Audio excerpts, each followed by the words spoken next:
Husband പോയതിന് ശേഷം ഒരു ഡേ ഇൻ മൈ ലൈഫ് ഒത്തിരി പേര് ചോദിച്ചു. പക്ഷേ ഇതൊരു ഡേ ഇൻ മൈ ലൈഫ് അല്ല, എനിക്ക് ഏറ്റവും പ്രൗഡായിട്ടുള്ളൊരു ഡേ ആണ്. കാരണം എൻ്റെ ഒരു സ്റ്റുഡൻറ്റ് ക്യാബിൻ ക്രൂ ആയിട്ട് സെലക്ട് ആയ ഒരു മെസ്സേജാണ് കേട്ടോ ഇത്. അതേപോലെ തന്നെ കഴിഞ്ഞ ദിവസം ഗ്രൗണ്ട് സ്റ്റാഫായിട്ട് സെലക്ട് ആയ ഒരു കുട്ടിയുടെ അമ്മ എനിക്ക് ഇൻസ്റ്റാഗ്രാമിൽ മെസ്സേജ് അയച്ചിട്ടുണ്ടായിരുന്നു. എന്താണെന്ന് എനിക്കറിയില്ല, ഈ 2-3 ദിവസം എനിക്ക് ഭയങ്കര പ്രൗഡായിട്ടുള്ള ഡേയ്സാണ്. എന്തായാലും വോയിസ് മെസ്സേജ് നിങ്ങളൊന്ന് കേട്ട് നോക്കൂ. വളരെ താങ്ക്സ് കേട്ടോ മാഡം. ഞാൻ ഡിവിനയുടെ മമ്മിയാണ്. എൻ്റെ മോൾക്ക് ഇങ്ങനെ ഒരു ജോലി കിട്ടിയത് മാഡത്തിൻ്റെ ഒരു പ്രയത്നമാണ്. അതുകൊണ്ട് വളരെ താങ്ക്സ്.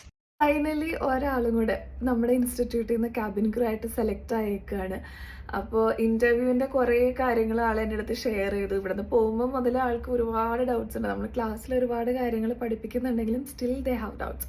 അപ്പം എന്ത് കോസ്റ്റ്യൂം ഇടുന്നത് മുതൽ എല്ലാ കാര്യങ്ങൾക്കും എന്നെ തലേന്ന് മുതൽ ആൾ വിളിക്കുമായിരുന്നു കേട്ടോ.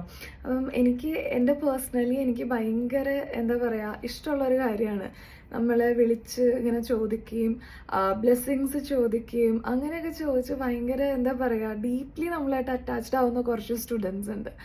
അപ്പോൾ അതിലൊരു സ്റ്റുഡൻ്റാണ് കേട്ടോ ഇതും. അതുകൊണ്ട് തന്നെ ഞാൻ ഭയങ്കര പ്രൗഡായിട്ട് പറയുന്ന ഒരു കാര്യം കൂടിയാണിത്, ക്യാബിൻ ക്രൂ ആയിട്ട് സെലക്ട് ആയ ഒരു കുട്ടിയുടെ കാര്യം.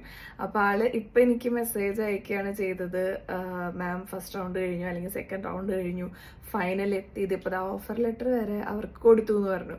അപ്പോൾ ഞാനിങ്ങനെ എൻ്റെ ബാക്ക് ടു എൻ്റെ 18ാമത്തെ വയസ്സിലേക്ക് പോയി. കാരണം ക്യാബിൻ ക്രൂവിൻ്റെ സെലക്ഷൻ്റെ ടൈമിൽ എങ്ങനെയാണോ സെലക്ട് ആയെന്ന് എനിക്കറിയാൻ പറ്റിയ ആ ഒരു സന്തോഷം എനിക്കറിയാം. അത് എന്നെ ആ കുട്ടിയിൽ കാണാൻ പറ്റിയപ്പോൾ ഇതേ കൂടുതൽ ഇനി എന്ത് വേണം പഠിപ്പിക്കുന്ന ഒരു ഫാക്കൽറ്റി എന്നുള്ള നിലയിൽ.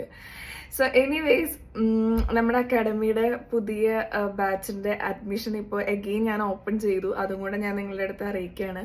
ഓൾറെഡി 3 ബാച്ച് ഇപ്പോൾ, 3ാമത്തെ ബാച്ച് ഞാൻ ഫില്ലാവുന്ന അനുസരിച്ചിട്ട് ഞാൻ ഇനി ഓപ്പൺ ചെയ്യുന്നില്ല എന്ന് വിചാരിച്ചതാണ്. ബട്ട് സ്റ്റിൽ നമുക്ക് എൻക്വയറി വരുന്ന കാരണം കൊണ്ട് ഒരു ബാച്ചും കൂടെ ഓപ്പൺ ചെയ്തിട്ടിട്ടുണ്ട്. അപ്പം ഇനി അഡ്മിഷൻ്റെ കാര്യത്തിൽ ഇപ്പോൾ ഫസ്റ്റ് 3 ബാച്ചിൻ്റെ അഡ്മിഷൻ പ്രൊസീജിയർ ഈ ഫസ്റ്റ് വീക്കിൽ തന്നെ ഉണ്ടാവും. ഇനി അടുത്ത ബാച്ചിലേക്കുള്ള അഡ്മിഷൻ പ്രൊസീജിയർ നടന്നുകൊണ്ടിരിക്കുകയാണ്. അപ്പോൾ അത് ഫില്ലായി കഴിയുമ്പോൾ അതിൻ്റെ അഡ്മിഷൻ പ്രൊസീജിയറും വരും. അപ്പോൾ നിങ്ങൾക്ക് ജോയിൻ ചെയ്യണമെങ്കിൽ വേഗം തന്നെ കോൺടാക്ട് ചെയ്യുക അവിടെ താഴെ കാണുന്ന നമ്പറിൽ. അതുപോലെ ഓൾ ഡീറ്റെയിൽസ് ഇനി ടെക്സ്റ്റ് മെസ്സേജ് അയക്കാതെ എനിക്ക് കോൾ ചെയ്തിട്ട് സംസാരിക്കുകയാണെങ്കിൽ എനിക്ക് ഓൾ ഡീറ്റെയിൽസ് ഷെയർ ചെയ്യാൻ ബുദ്ധിമുട്ടുണ്ടാവില്ല. ടെക്സ്റ്റ് ചെയ്യാന്ന് പറഞ്ഞാൽ കുറച്ച് ബുദ്ധിമുട്ടുള്ള കാര്യമാണ്. സോ ഇത്രയേ ഉള്ളൂ. Happy news. ബൈ.